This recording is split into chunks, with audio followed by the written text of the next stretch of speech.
أعوذ بالله من الشيطان الرجيم. بسم الله الرحمن الرحيم. الحمد لله رب العالمين، والصلاة والسلام على سيد المرسلين وعلى آله وصحبه أجمعين.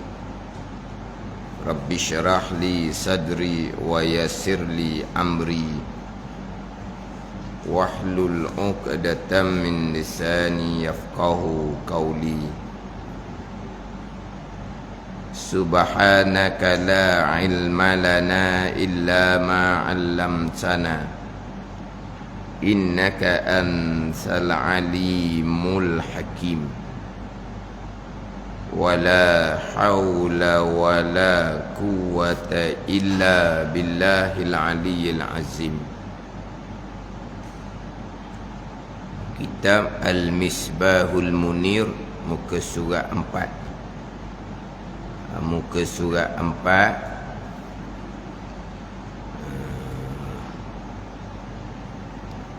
Muka surat 4 baris yang ke-7 daripada bawah.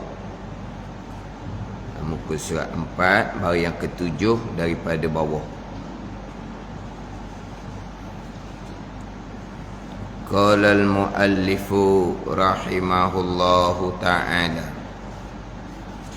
wa nafa'ana bi'ulumihi amin.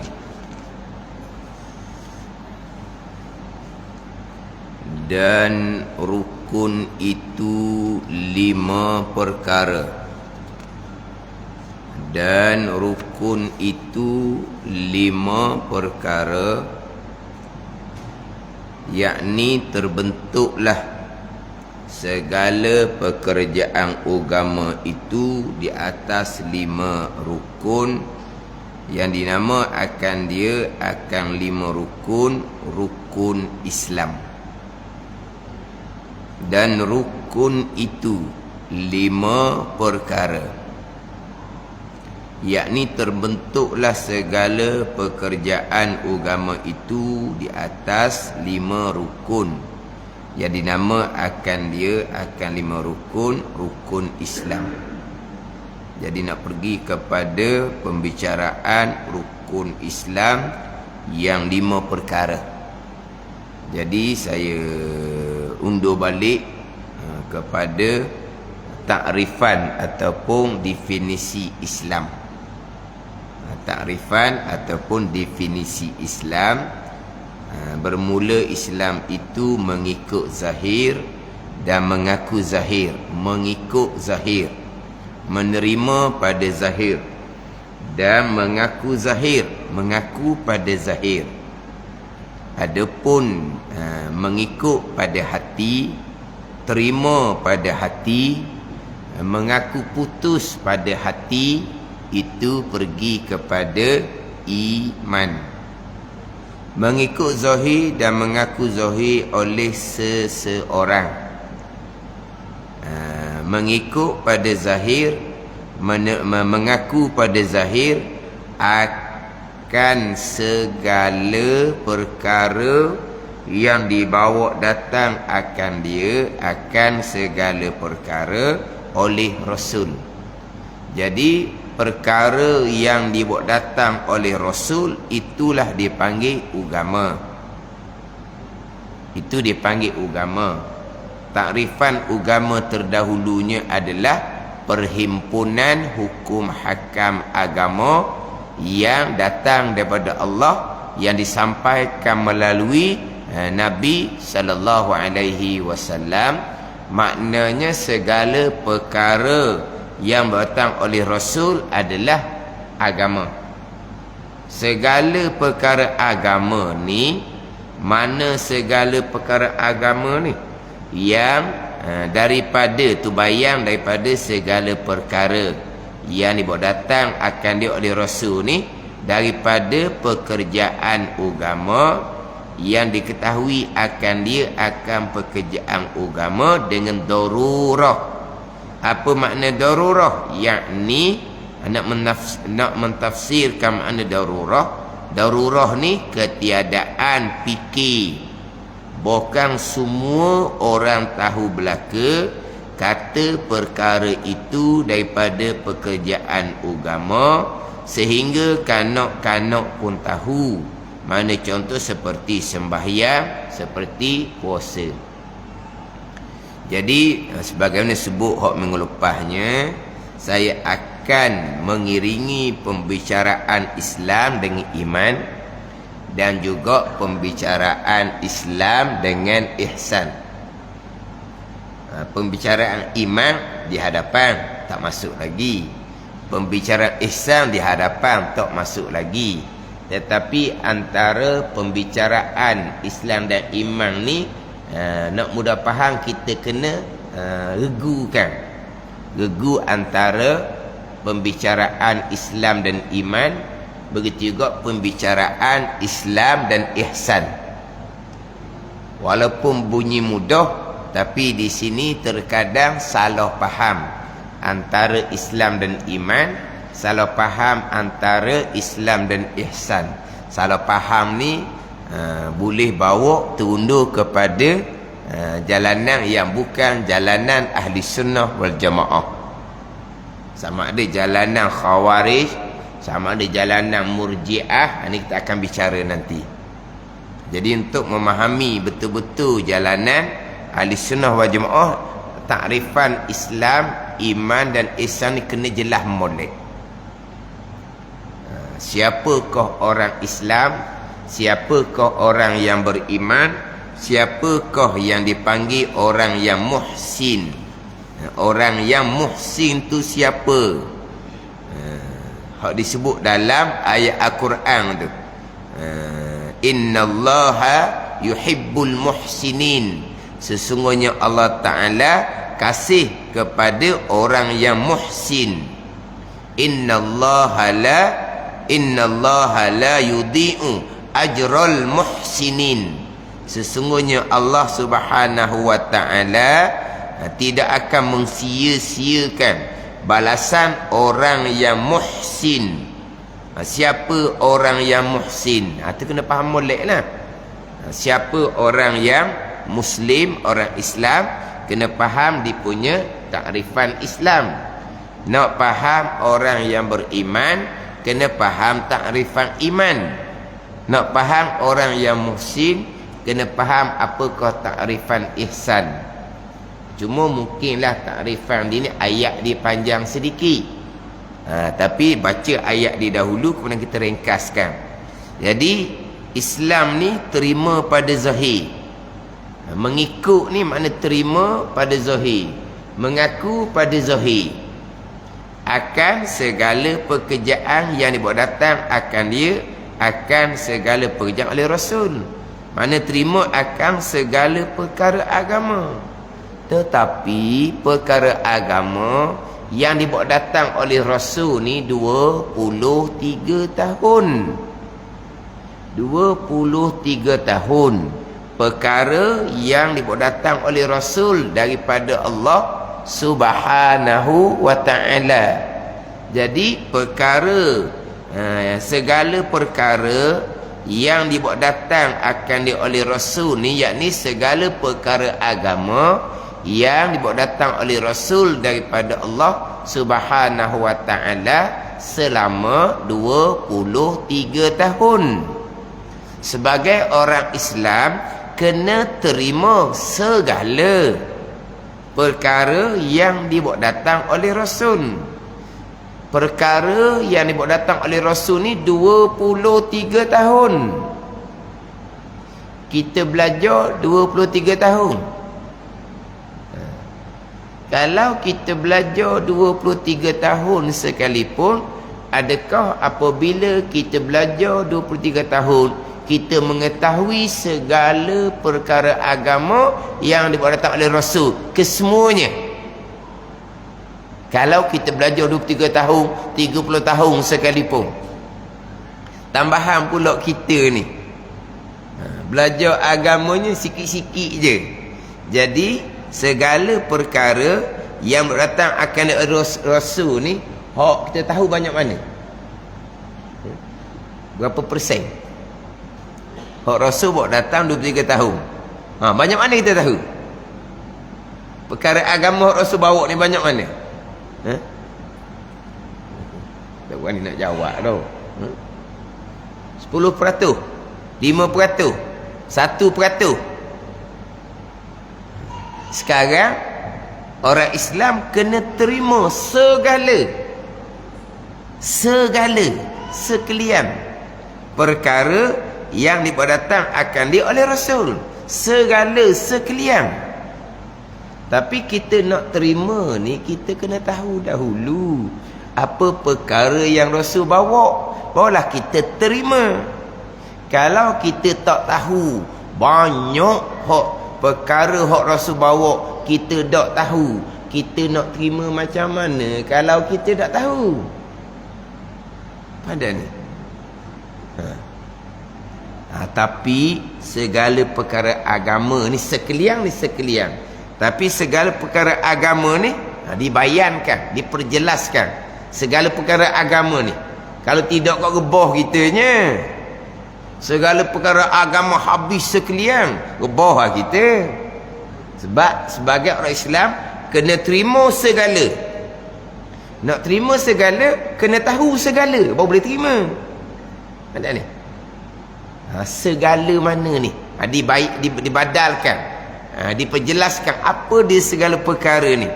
Daripada perkara agama yang diketahui akan dia dengan darurah, dengan mudah-mudah. Mana darurah? Yakni ketiadaan fikir. Tak payah fikir banyak, tak payah ngaji banyak. Perkara ni perkara yang latah, terang, nyata. Ini hak perkara agama. Hak tu, segala hak tu. Bahkan semua orang tahu belaka kata perkara tu daripada pekerjaan agama hak Nabi bawa datang. Sehingga kanak-kanak pun tahu. Seperti semayang, puasa. Tu. Jadi ginilah. Kita buat bandingan. Jadi perkara agama hak Nabi bawa datang ni 23 tahun. Kemudian dalam perkara agama Nabi bawa datang ni, ada perkara yang besar-besar. Perkara yang kalau kita buat bandingan kok, daripada jauh pun nampak. Pandai ni. Ada perkara hak Nabi bawa datang ni hak halu-halu, duk jauh-jauh tak nampak, kena mari dekat baru nampak. Ni buat bandingan. Mana ada perkara agama hak besar-besar, ngaji tak banyak pun orang tahu ni perkara agama yang dibawa datang oleh Nabi sallallahu alaihi wasallam. Tu contoh dia. Perkara besar-besar, maknanya duduk jauh nampak dah.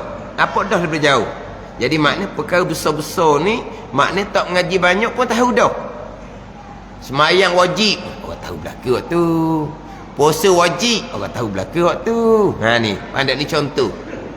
Ada perkara agama, wak bandingan perkara halu-halu. Mana halu-halu ni, dia kena mari dekat baru nampak. Maknanya, kena ngaji betul benar baru tahu. Jadi sekarang ni sebagai orang Islam, kena terima segala perkara agama yang diketahui secara darurah. Situ. Bukan segala perkara agama hak Nabi sampaikan dalam masa 23 tahun. Rebahlah kita, balik awal lah kitanya. Segala perkara agama yang diketahui secara darurah. Dia panggil ma'ulima minad-dini bid-darurah. Dia panggil barang yang diketahui daripada agama secara darurah, secara mudah-mudah. Darurah ni secara mudah-mudah. Benda ni benda latah sangat, benda masyhur sangat. Semayang wajib, hak tu tahu belaka hak tu. Puasa wajib, tahu belaka. Berjudi haram, tahu belaka hak tu. Minum arak haram, berzina haram, tahu belaka. Bukan kata budak-budak, orang kafir pun tahu. Orang Islam kena semayang. Orang kafir tahu, orang Islam kena puasa. Dia pun pelik. Kamu kenapa tak puasa? Kamu Islam wajib puasa, contoh bulan Ramadan kan? Berapa? Kewajipan puasa ni perkara yang diketahui secara darurah. Makna apa ni? Latah sangat, terang sangat, nyata sangat. Ianya perkara agama. Gitu. Faham tak ni? Itu maknanya barang yang diketahui secara darurah. Dia panggil maklumun fid dini bid darurah, dia panggil. Perkara yang maklumun, yang diketahui fid dini, pada agama, maklum bid darurah, diketahui dengan secara mudah-mudah. Bukan darurah dengan makna tersepit, benda haram boleh makan, bukan ni. Kan kita darurah kan, tak ada makanan, dah kan darurah tersepit, benda-benda haram pun kita boleh makan kan nak pelihara nyawa, bukan darurah tu. Sebab ada orang baca kitab Al-Misbahul Munir, tapi nyata dia tak pernah belajar pun Al-Misbahul Munir, tapi berani baca kitab Al-Misbahul Munir. Ini sangat-sangat tidak bertanggungjawab. Yang mengajar tu tidak bertanggungjawab, yang menjemput pun tidak bertanggungjawab. Jadi yang mengajar tu seolah-olah menjadikan kitab ni sebagai sumber kehidupan. Tidak berkelayakan pun nak mengajar. Sebab tak belajar pun tak ada ni. Bukan setakat tak belajar, orang mengajar pun kalau dia berada di situ, dia akan lari balik. Tiba-tiba mengajar Al-Misbahul Munir, mengajar kitab Hidayatus Salikin, mengajar kitab Muniyatul Musalli, tanpa belajar. Bayangkan, mengajar tu tidak selayaknya, kemudian diberi sagu hati atas masa yang digunakan untuk mengajar tu. Dia layak tak terima sagu hati tu?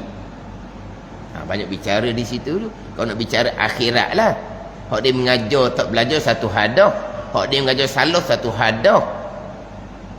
Daripada pekerjaan yang salah, maka dibagi sagu hati. Halal tak diterima sagu hati daripada pekerjaan yang salah. Orang bisa sagu hati, dia ingat ke orang ingat ke dia buat kerja betul. Nak kira macam mana? Jadi darurah ni lah dihuraikan. Darurah ni tersepit lah. Macam kalau darurah kan, hak babi, hak haram pun boleh makan, digurau situ.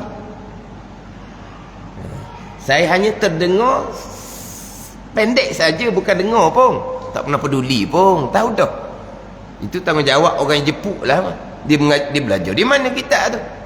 Bukan belajar pondok pun, jelas bukan belajar pondok pun. Tapi saya ada terdengar,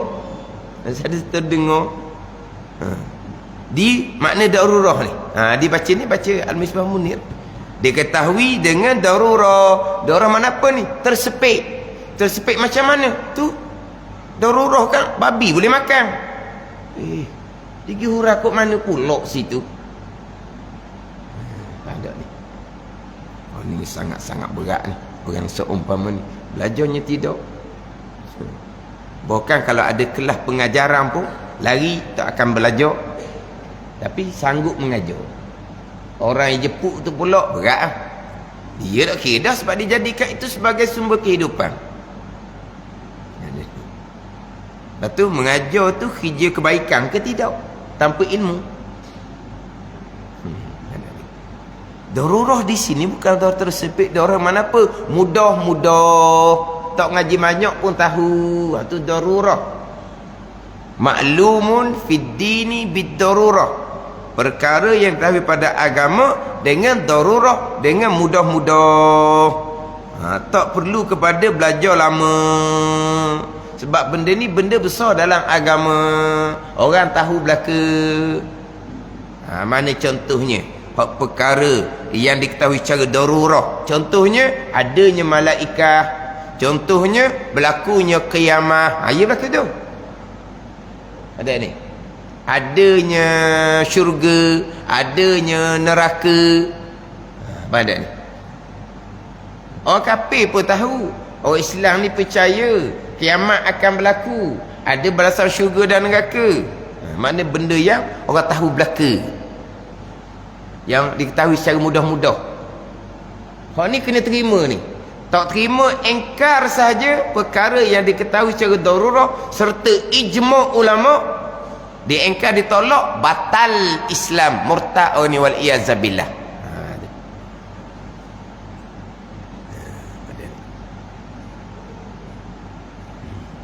Walaupun perkara agama tu yang diketahui secara darurah, yang ijma' ulama itu perkara agama, walaupun perkara tu hukum sunat sekalipun.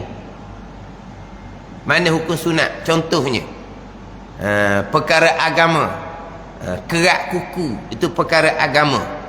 Orang maklum belaka kerak kuku tu ada perintah syariah. Tahu belaka? Kerak kuku tu sunat sekalipun, itu perkara agama yang datang oleh Rasul, yang tahu secara daurah. Kau tahu belaka, walaupun perkara itu sunat, ijma' ulama itu perkara agama yang datang oleh Rasul, tiba-tiba diengkar, ditolak.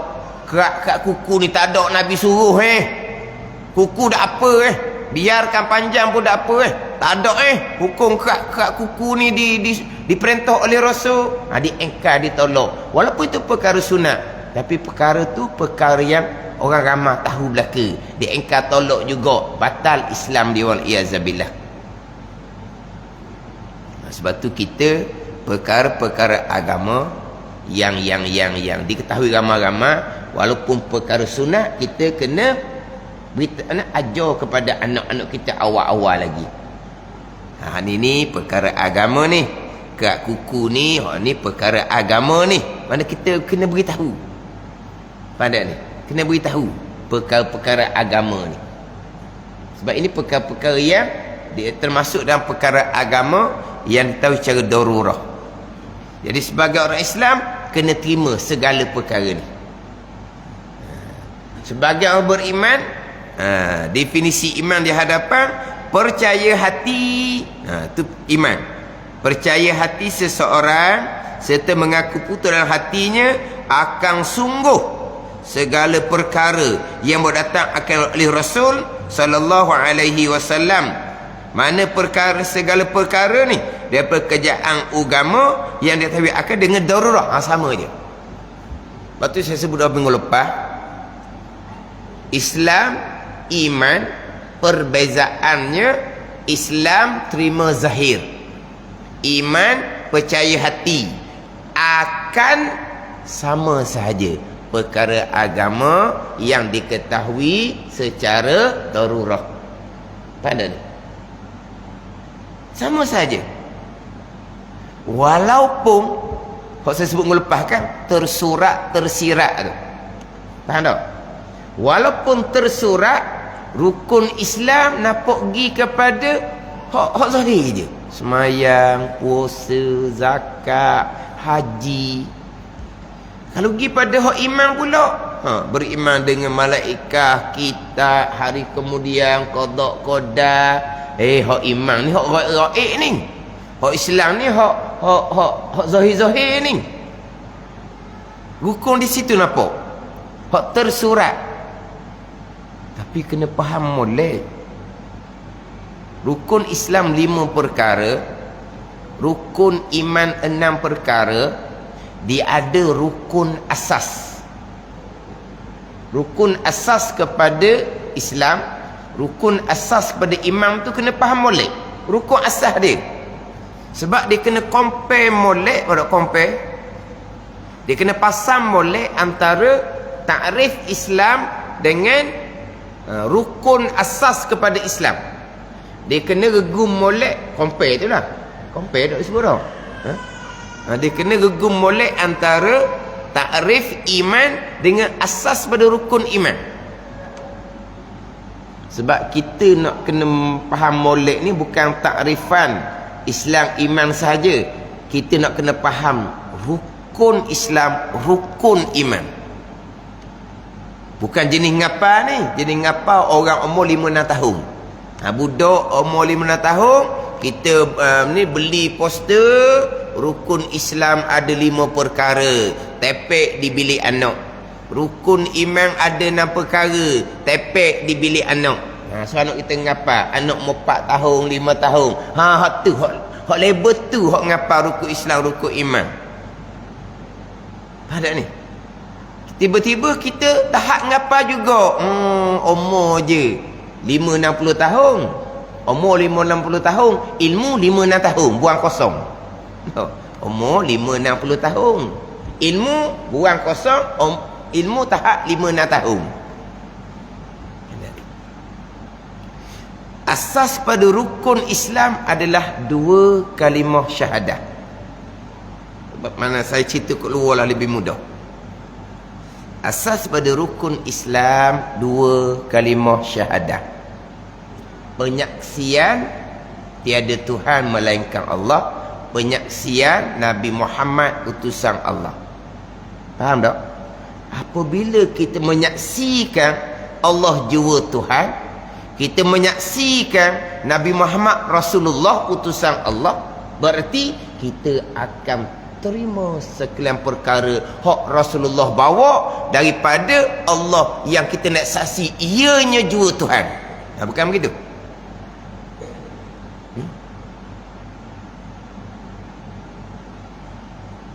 Kalau kita konon-konon nak saksi Allah jua Tuhan, Nabi Muhammad utusan Allah, tapi perkara yang datang daripada Allah yang Rasul bawa, dia tak terima. Dia nak saksi tak Allah Ta'ala Tuhan? Dia nak saksi tak Nabi Muhammad utusan Tuhan? Tak lah.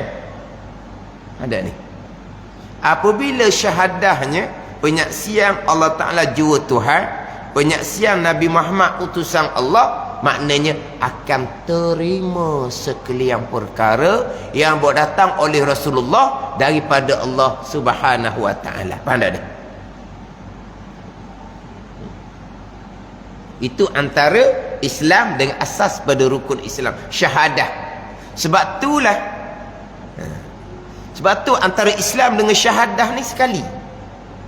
Orang Islam, orang yang ada syahadah. Orang yang ada syahadah itulah orang Islam. Orang kafir nak masuk Islam, kena ucap 2 kalimah syahadah ni. Kena ucap 2 kalimah syahadah. Islam lah dianya. Semayang belum, puasa belum, zakat haji belum. Dah. Dengan ucap je 2 kalimah syahadah, Islam lah dianya. Sebab apa? Islam 2 kalimah syahadah itulah menjadi asas kepada Islam.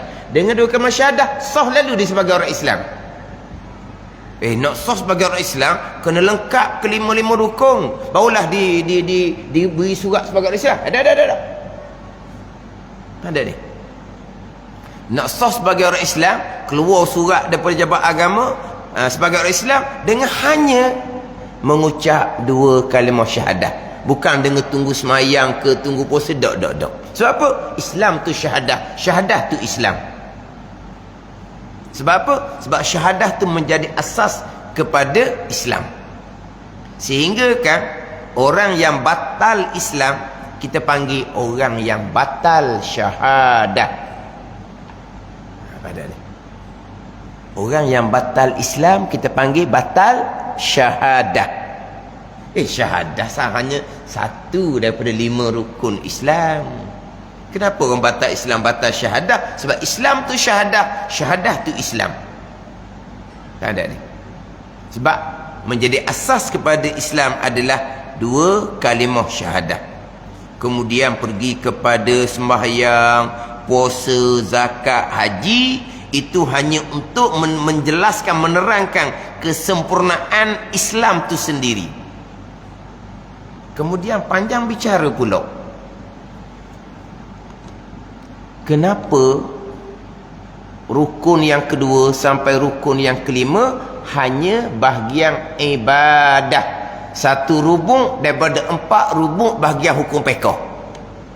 Kenapa hanya bahagian ibadah? Semayang, puasa, zakat, haji hanya bahagian ibadah. Muamalahnya mana? Munakahatnya mana? Janayatnya mana? Kalau cerita hak zahir, belum lagi cerita hak gaib, malaikat ke, kiamat ke, ni cerita hak zahir ni. Kenapa hanya sembahyang, puasa, zakat dan haji? Ibadah sahaja. Ni timbul orang salah faham ni. Salah faham bab rukun agama, salah faham bab takrifan agama, salah faham bab takrifan Islam, iman dan ihsan. Dicakap macam mana? Dicakap dia hanya nak beramal dengan apa yang ada dalam rukun Islam jua. Hak tak ada rukun Islam, dia tak mau cara. Dia nak bicara, dia nak peduli, dia nak fokus hanya hak ada dalam rukun Islam. Hak tak ada dalam rukun Islam, dia tak mau peduli. Pandai ni. Dia nak semayang, puasa, zakat, haji je. Hak tu je rukun Islam. Saya nak cari hak tu je. Hak tak ada rukun Islam, dia tak mau peduli. Hak mana hak tak ada rukun Islam? Dia bicara bab hudu, kisah, ada rukun Islam? Ada tak hudu, kisah, rukun Islam? Yang dia sibuk apa? Tak ada rukun Islamnya. Kan kita orang Islam kan? Kita orang Islam, semayang, puasa, zakat, haji, clear. Yang dia sibuk hudu, kisah tu ambil mana? Ada rukun Islam? Mana kita? Ke mama kita nak jawab. Masuk berkat. Tak boleh nak jawab kita je. Oh, nak juang Islam. Orang tanya gitu ke mama kita je. Tak tahu nak pergi ke mana. Yang mana ada hudud kisah dalam rukun Islam? Dia tak mau peduli tu. Dia nak cara yang ada dalam rukun Islam je. Ada rukun Islam je. Dah kalau gitu, buat apa dia ni beramal dengan muamalah? Muamalah tak ada rukun Islam. Lepas tu jual beli ke, sewa menyewa ke, tak ada. Lepas tu macam mana? Rapah sudahlah. Mana ada rukun Islam muamalah? Ada rukun Islam muamalah? Tak ada kan? Tak. Jual beli buat apa? Nak rapah je. Lepas tu pula yang kamu nikah kahwin tu apa? Ada dalam rukun Islam nikah kahwin? Ada? Nikah lah. Sebab apa? Tak ada dalam rukun Islam suruh nikah. Tak ada. Lepas tu macam mana? Tak ada apa-apanya. Tak nikah pun boleh anak, ayah intik pun boleh anak. Apa masalahnya? Duduk sama. Nikah kahwin tak ada rukun Islam. Saya tak mau beramal kalau tak ada rukun Islam. Sama tau. Tapi nak tuju ke hudud kisah lah. Hak nikah kahwin tu tak ada juga. Bak munakahat tu lah. Bak nikah, bak macam-macam lah. Bak nafkah apa semua tu. Tak ada. Bak nikah, bak tolak, tak ada dalam rukun Islam. Bak nafkah, tak ada dalam rukun Islam. Beramal apa? Tinggallah bak nikah kahwin. Sebab apa? Sebab saya nak beramal hanya yang ada rukun Islam. Sebab dia hanya hafal saja. Dia kena faham makna Islam. Dia kena faham kedudukan dua kalimah syahadah. Dan kenapa didatangkan rukun Islam lepas dengan syahadah? Hanya bagian ibadah. Dia panjang bicara kita, insya kita akan satu-satu kita bicara. Sebab dalam bab ibadah, semayang, puasa, zakat, haji ni, ianya adalah perintah Allah yang ta'abudiyun. Maknanya apa ni? Terima sahaja. Allah perintah semayang, terima. 5 kali, terima. Rakaat tak sama, terima. Tu orang Islam, terima je. Ada persoalan, kenapa semayang 5 kali? Kenapa tak 10 kali? Kenapa pula dah 5 kali rakaat pula tak sama? Ada 2, ada 3, ada 4. Kenapa 2? Kerana mengantuk subuh. Kenapa 4? Kerana Zuhur sibuk. Kenapa 3 maghrib? Maghrib ni letih dah ni, balik kerja 3. Dah habis isyak 4 pula. Isyak mengatuk dah. Kenapa 4? Ada usaha? Tak ada. Ta'abudiyum. Perintah terima. Sebab apa? Sebab kita orang Islam ada syahadah. Ada ni. Siapa lah kena perintah puasa, zakat, tambahan pula haji. Kenapa tawaf? Adakah Allah duduk di Baitillah? Tidak. Kenapa tawaf? Kenapa sa'i? Safa ke Marwah? Kenapa? Kerana Siti Hajjah cari air. Siti Hajjah, dah kamu cari air ke? Kenapa? Ini apa? Ta'abudiyum. Perintah Allah. Kita orang Islam yang ada di kalimah syahadah, kita terima tanpa persoalan. Tu. Tak persoalan dah. Kenapa wukuf di padang Arafah? Kenapa wukuf di padang Arafah?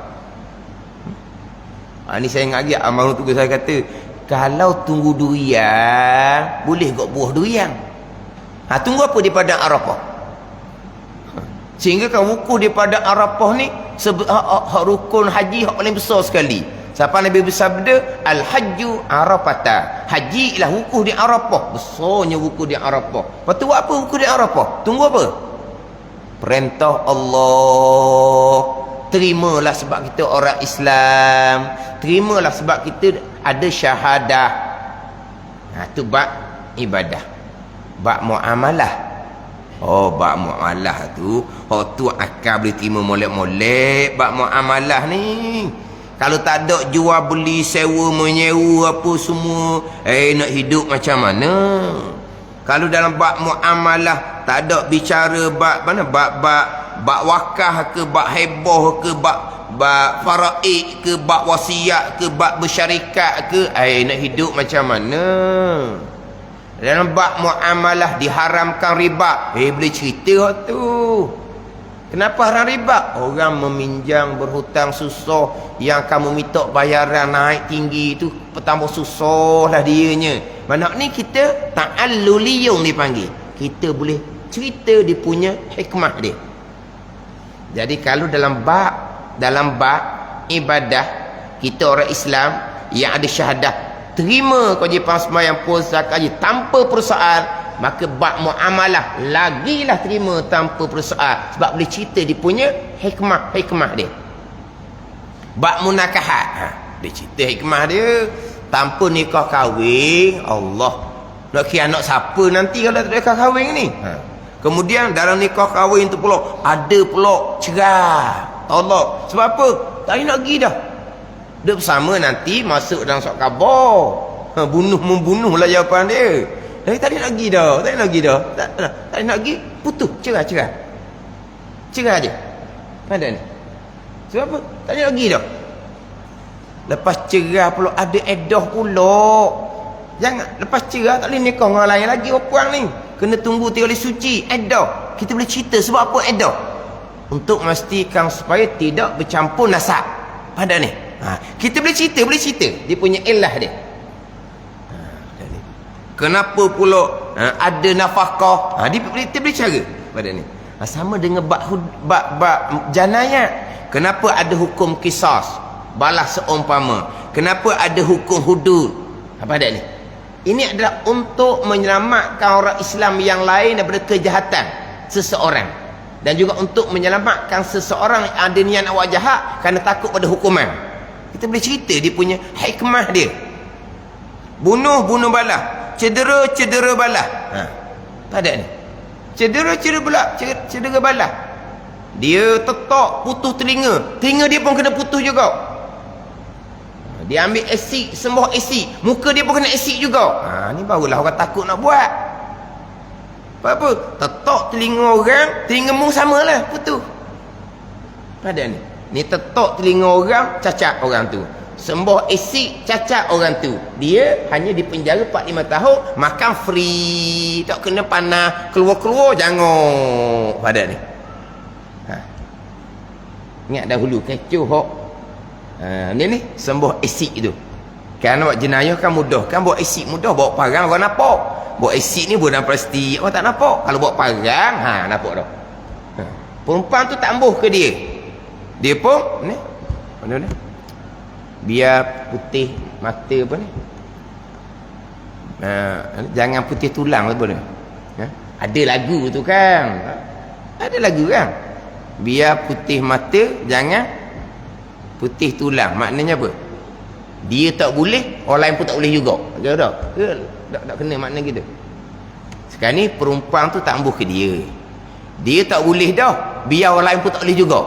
Betul tak? Maksud biar putih tulang, jangan putih mata ke gitulah. Maksud betul maksud dia. Jadi dia pun sembuh asid pada perempuan tu. Mana apa ni? Biar tak ada kena. Ditangkap, masuk mahkamah, mengaku salah segera, jimat belanja kerajaan. Sebab tidak berulang-ulang pembicaraan, maka dihukum masa tu 5-6 tahun sahaja. Sebab apa? Sebab bekerjasama, dan dia mengaku mudah sekali bicara saja. Hanya 5 boleh 6 tahun gitu je. 6 tahun 7 tahun tu pula dia ada pula tolak hari public holiday. Pada ni. Dia ada pula tolak kerana berkelakuan baik. Dalam 4-5 tahun keluar lah. Akhirnya bila kena hukuman yang ringan, keluarga perempuan ni tak puas hati sebab hukuman ringan sangat. Yang perempuan ni cacat seumur hidup. Ni. Faham tak? Ada seumpama tu. Yang perempuan ni dizalimi, yang perempuan, keluarga perempuan pula timbul dendam di hati. Jadi zahir pun jadi rosak, hati pun jadi rosak sebab penuh dengan sifat dendam, tak puas hati. Hukum apa seumpama tu? Hukum agama tidak. Balas seumpama. Bila balas seumpama, ada tak orang berani? Orang berani seolah-olahnya nak sembah asid muka sendiri. Ada tak orang berani buat gitu? Ada. Dia ambil asid, siram di muka dia. Ada tak orang buat gitu? Tak ada lah. Jadi kalau disiram asid muka orang, samalah disiram asid di muka dia sendiri. Ada orang berani tak buat gitu? Tak ada orang berani lah. Ini tahu dah, hukuman ringan saja. Masuk dalam penjara 5 tahun, makan free. Ke bayar? Keluarga dia kena bayar, makan RM10 sehari. Makan free. Siapa tanggung? Rakyat yang tanggung. Makan free, air free, api free, penjara free. Penuh penjara, buat orang lain pula. Free pula, tak ada sewa-sewa. Hukum apa gitu? Hukum agama, kisah. Kita boleh cerita dah dia punya kebaikan-kebaikan dia. Ini panggil apa? Ta'alluliyun. Kalau sembahyang, puasa, zakat, haji, ta'abudiyun, kita boleh terima mudah-mudah. Muamalah, munakahat, janayah, lagilah kita terima mudah-mudah. Ini kalau faham bab Islam, faham bab 2 kalimah syahadah. Tak timbullah macam tadi, nak beramal hanya yang ada dalam rukun Islam sahaja. Hudud kisah tak ada dalam rukun Islam. Hudud kisah duduk di bawah 2 kalimah syahadah. Mana 2 kalimah syahadah? Penyaksian bahawa tiada Tuhan melainkan Allah, Nabi Muhammad utusan Allah, Nabi bawa Al-Quran. Dalam Al-Quran ada ibadah, dalam Al-Quran ada muamalah, dalam Al-Quran ada munakahat, dalam Al-Quran ada janayah, hudud dan qisas. Orang yang ada di kalimah syahadah, dia akan terima semua perkara agama yang datang oleh Rasul. Bukan hanya terima bab ibadah, semua perkara agama. Ni takrifan dia. Terima segala perkara agama yang diketahui secara darurah. Terima segala. Bukan terima sembahyang, puasa, zakat, haji. Itu di Islam. Tak terima, engkar, tolak hukum agama Allah yang diketahui oleh semua orang. Hukum hudud, hukum kisah ni orang kafir pun tahu. Orang kafir pun takut. Nanti kan kami kami apa? Kami pun akan kena kerat tangan. Takut juga dianya. Pada ni hak dia takut. Mula-mulanya kami akan kena kerat konek berkhitam. Tak kata. Ada ni orang ugut dia lah. Orang kafir nanti kena kerat tangan. Itu hukum pekoh, balik pada hukum pekoh lah pulaknya. Orang kafir kena ada hukum agama. Itu bicara bab khilafiyah pekoh. Orang kafir pun tahu. Ada ni. Tapi oleh kerana ini hukum agama Allah, orang kafir akan benci kepada hukum agama Allah. Orang kafir tidak akan redha kepada hukum agama Allah Subhanahu wa taala. Jadi orang tahu berlaku itu hukum agama. Orang Islam kena terima. Lepas tu laksana, itu kita akan pergi kepada ihsan. Itu kita akan bicara lain. Laksana pergi kepada ihsan. Kita bicara bab Islam terima zahir, akan sekian perkara agama. Asasnya adalah 2 kalimah syahadah. Apabila penyaksian Allah Ta'ala jua Tuhan, apabila penyaksian Nabi Muhammad Rasulullah, maka akan terima segala perkara agama yang dibawa datang oleh Rasul daripada Allah Subhanahu wa ta'ala. Sebab kita ada dua kalimah syahadah. Perkara agama ni hanya ibadah. Ibadah, muamalah, munakahat, janayah, ba'aqidah. Akidah mana? Adanya malaikat, adanya qiyamah, adanya barzah, adanya syurga dan neraka. Kena terima belaka. Kena terima sekalian. Ada ni. Walaupun malaikat, qiyamah tak ada dalam rukun Islam, ada di rukun syahadah. Malaikat ke, qiyamah ke, tak ada rukun Islam, ada di rukun syahadah. Ada ni. Itu Islam. Kita pergi pula kepada iman. Asas kepada iman adalah beriman dengan Allah dan beriman dengan Rasul. Dua daripada 6 rukun iman. Beriman dengan Allah, beriman dengan Rasul menjadi asas kepada iman. Jadi asas kepada Islam yang zahir adalah dua kalimah syahadah, penyaksian zahir. Asas kepada iman bukan hanya penyaksian zahir, kena percaya hati akan Allah. Itu pergi pada iman. Asas kepada iman, hak zahirnya penyaksian kepada Rasul, imannya hati kena percaya kepada Rasul. Itu sama saja. Apabila hati beriman dengan Allah, bila hati beriman dengan Rasul, apa perkara yang Rasul bawa datang, kita akan imani sekalian. Termasuk beriman dengan kewajipan sembahyang, termasuk beriman dengan puasa, zakat, haji, termasuk hati beriman dengan hukum muamalah, hati beriman dengan rukun munakahat, hati beriman dengan rukun janayah. Sebab apa? Sebab itu semua datang daripada Rasul. Bila kita beriman dengan Allah dan Rasul, kita akan beriman dengan sekalian perkara yang dibawa datang oleh Rasul. Sebab tu iman at-tasdiqu bima jaa bihin Nabi sallallahu alaihi wasallam. Iman adalah membenar hati dengan perkara yang dibawa datang oleh Nabi. Itu iman. Ada ni. Asasnya beriman dengan Allah, beriman dengan Rasul. Sebab tu apabila kita bicara bab iman, kita akan bicara aqaidul iman yang 50. Tak ada ni?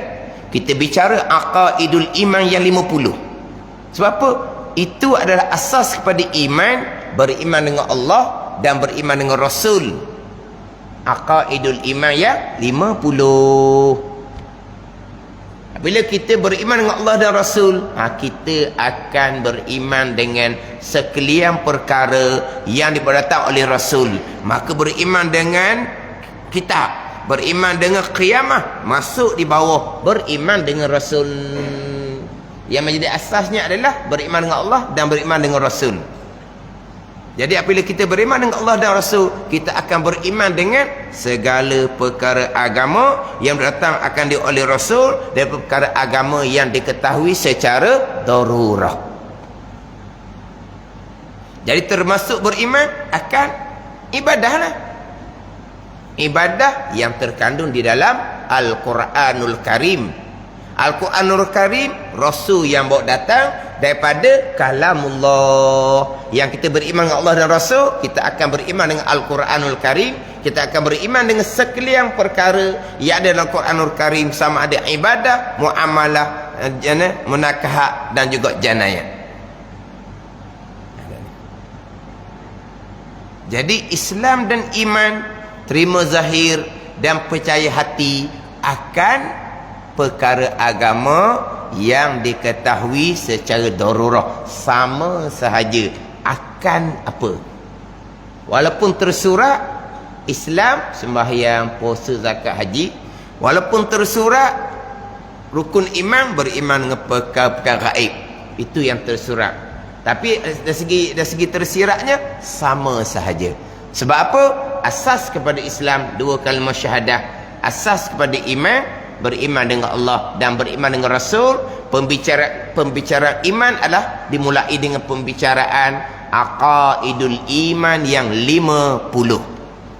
Aqaidul iman yang 50 berkait dengan beriman dengan Allah dan berkait dengan Rasul. Padang ke hanya beriman dengan Allah dan Rasul? Aqaidul iman yang 50. Apabila kita beriman dengan Allah dan Rasul, kita akan beriman dengan sekalian perkara yang datang oleh Rasul. Perkara apa? Perkara agama yang diketahui secara darurah. Batu saya sebut tadi tu mana kita kena sekalikan antara Islam dan iman, Islam dan ihsan. Ini kita sekalikan antara Islam dan iman. Faham tak ni? Tapi kalau kata hafaz saja jadi faham macam tadi. Dia hanya nak beramal dengan apa yang ada dalam rukun Islam. Beramal tak beramal itu pergi pada ihsan. Islam kena terima zahir akan segala perkara yang diberitakan oleh Rasul daripada perkara agama yang diketahui secara darurah. Itu bab Islam. Iman percaya hati, terima hati, mengaku putus di hati. Ni hak penilaian iman. Penilaian hari akhirah adalah iman. Macam mana hati kita terima akan segala perkara agama yang diketahui secara darurah. Ibadah, muamalah, munakahah, janayah. Kita tahu, kita beriman di hati setara mana. Sebagaimana kita beriman dengan ibadah. Kita beriman dengan perintah sembahyang. Aqimus salah, perintah sembahyang. Macam ni iman kita dengan perintah faqta'u aydiyahuma. Potong oleh kamu akan tangan pencuri lelaki dan pencuri perempuan. Imaninya macam mana? Beriman dengan perintah sembahyang. Macam mana beriman dengan perintah kerak tangan pada pencuri? Sebab apa? Perintah Al-Quranul Karim yang sama. Imannya macam mana? Ini cerita bab iman. Cerita bab Islam, cakap manis Islam lah. Hukum Allah. Kita sebagai orang Islam kena terima. Siapa kita nak persoalkan hukum Allah? Itu bab zahir, bab lidah. Bab hati macam mana? Oh, sikit-sikit nak kerat tangan orang. Sikit-sikit nak kerat tangan orang. Kalau kena anak dicuri macam mana? Hati. Hati ni mulut tak bunyi. Apa ada ni? Hukum apa kat tangan orang gitu? Hukum apa? Hukum siapa? Hukum Al-Quran. Hukum Allah. Hak Rasul bawa datang. Yang dilaksanakan pada masa pemerintahan Rasul. Yang dilaksanakan pada masa pemerintahan Khulafaur Rasyidin. Dan khalifah-khalifah Islam yang kemudian. Tiba-tiba timbul di hati, tak pakai hukum tu. Zoling kat orang. Nanya kat orang. Badan. Ini bicara bab iman hati masing-masing. Kalau zahir terima, hati tidak imani, hati tidak mengaku putus, hati tak terima bulat-bulat. Islam pada zahir tapi tidak beriman pada batin. Munafik dia panggil. Apa munafik?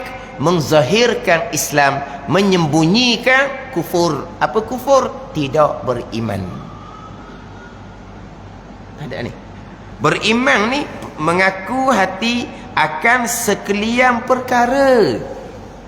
Ada ni. Akan sekalian perkara yang diketahui secara darurah. Barulah sah sebagai orang yang beriman.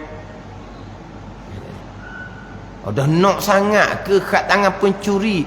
Nak ke tak nak? Kita selagi menjadi hamba Allah, selagi kita rokok sujud kepada Allah, tak ada ke manalah kitanya. Kita hamba Allah.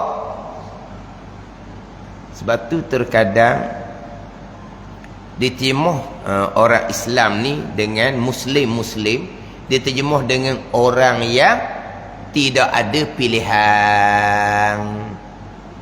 Orang yang tidak ada pilihan. Kenapa dikatakan orang yang tidak ada pilihan?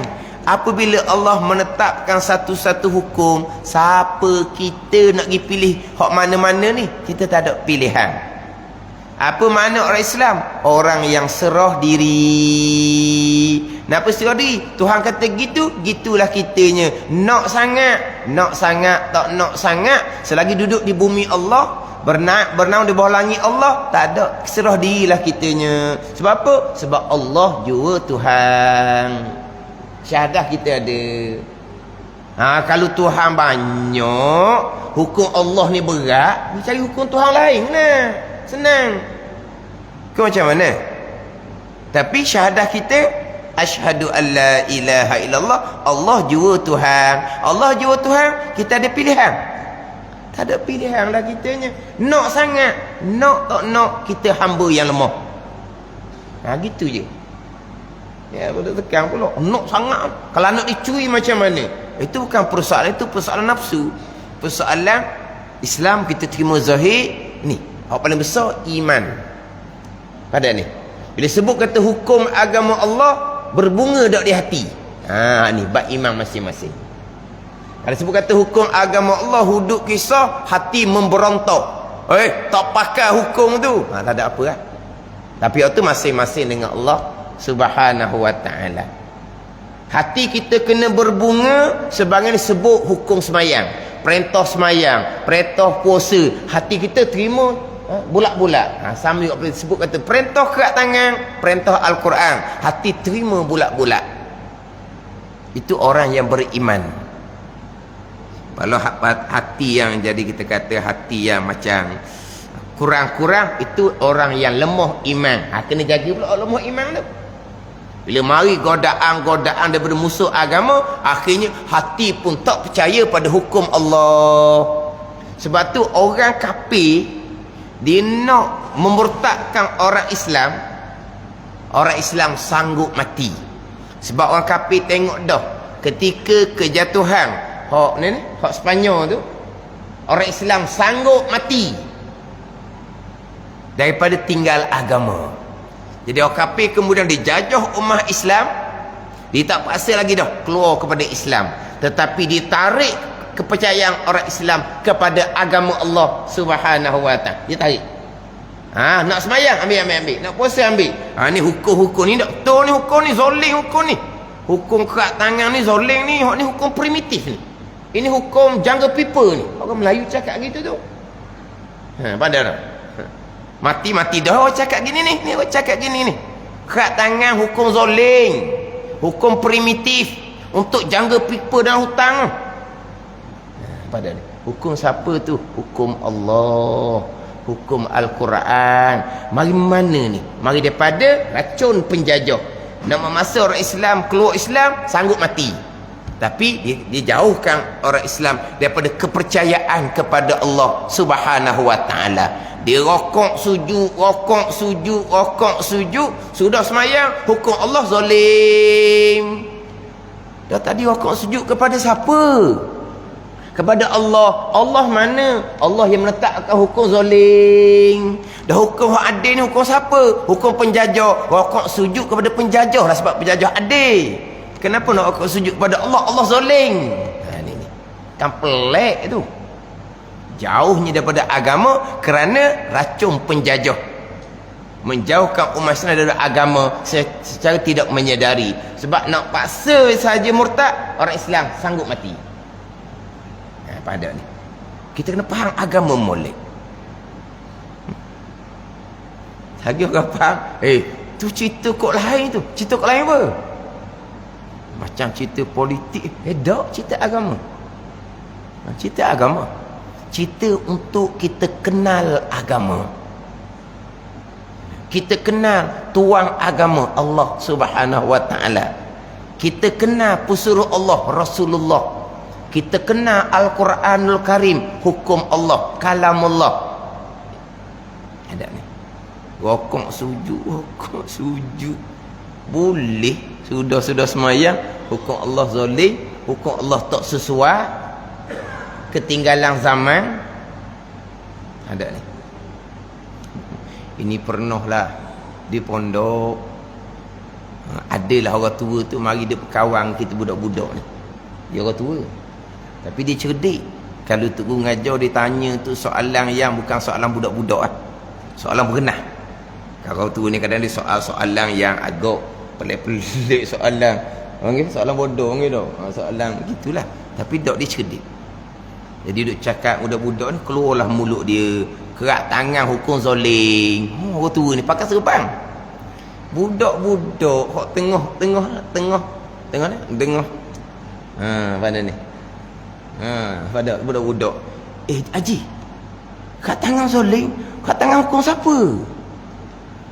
Hukum siapa kat tangan tu? Hukum siapa? Hukum Allah tak kan? Hukum Allah zoling. Lari gitu je orang tua. Pasal dah tak mari dah kawasan budak-budak.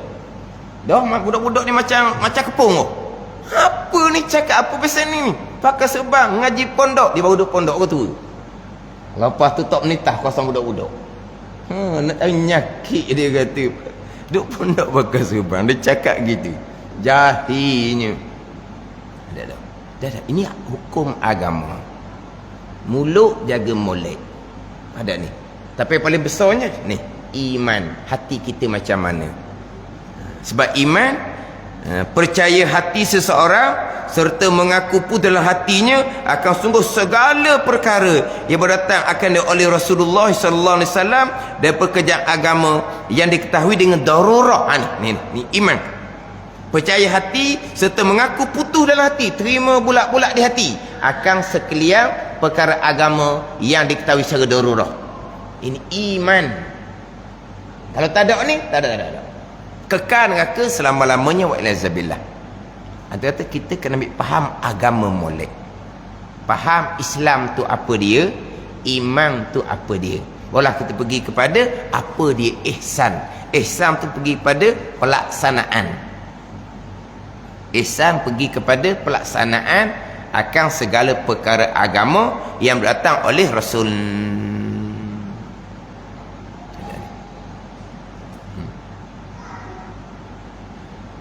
Makna lamanya kita terdahululah dijajah oleh orang kafir.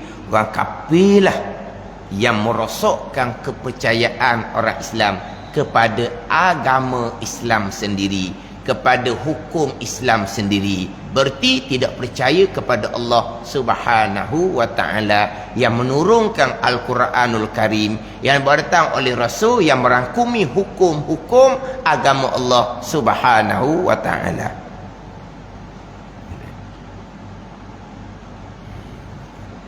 Yang kita nak kena bekerjasama, berjuang dan bekerjasama pada pelaksanaan. Alhamdulillah, maknanya baik kerjasama dah. Sekarang ni kita kena kerjasama untuk menegakkan agama Allah Subhanahu wa ta'ala.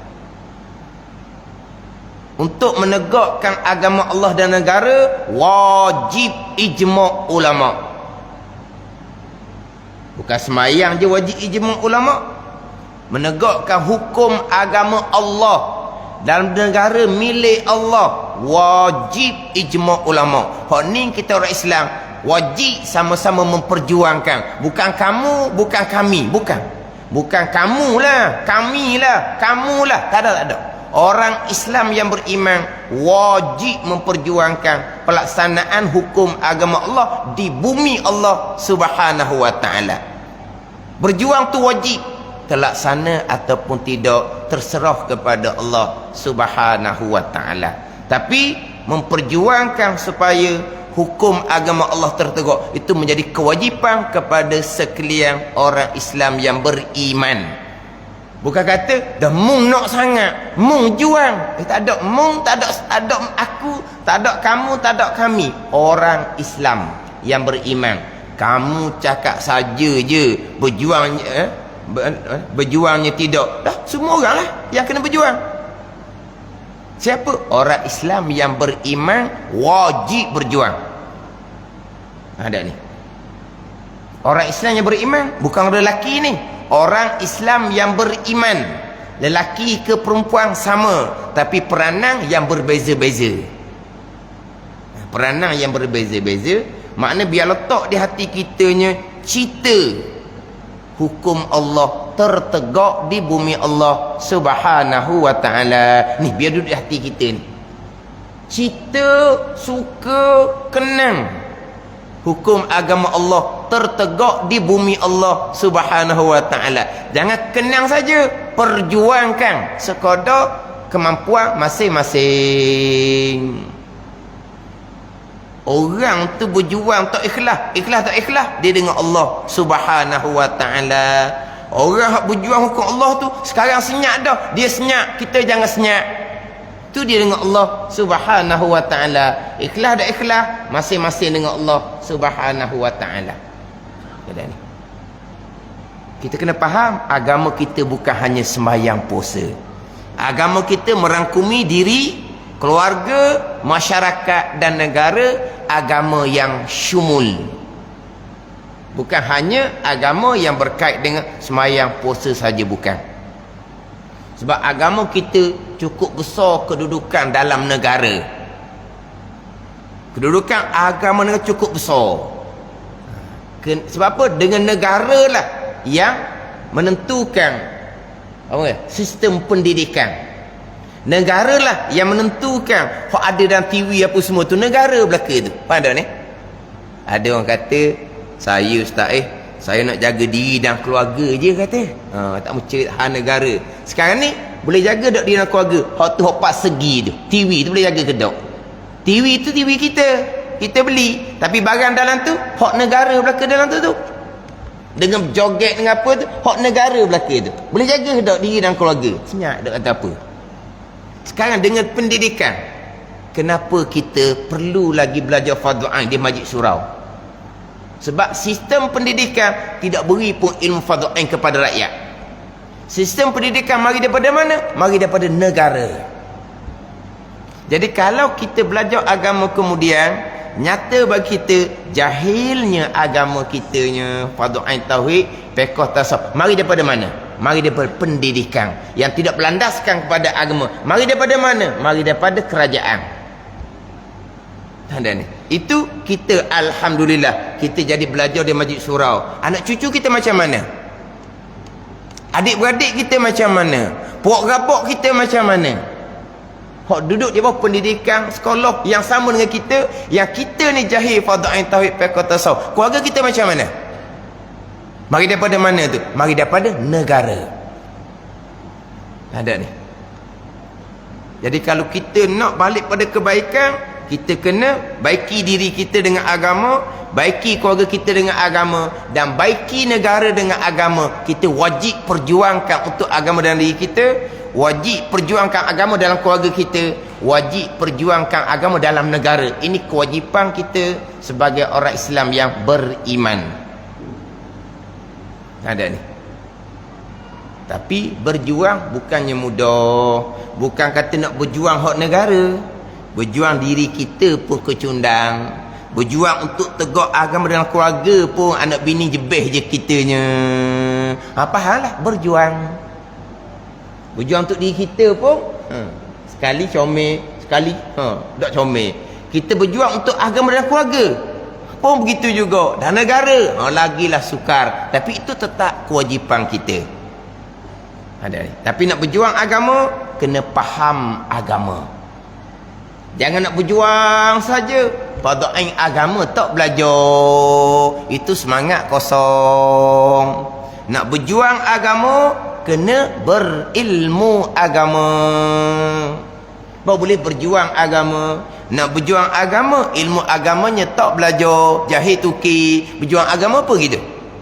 Itu berjuang semangat kosong sahaja. Makna apa? Kita kena berjuang untuk diri kita, keluarga kita dan masyarakat negara kita. Itu kewajipan kita, lelaki perempuan, qada masing-masing. Tapi nak berjuang agama kena faham agama dengan takrifan Islamnya, takrifan imannya dengan takrifan ihsan, berkaitan dengan rukun Islam dan berkaitan dengan rukun iman. Jadi malam ni kita lebih kepada Islam dan iman.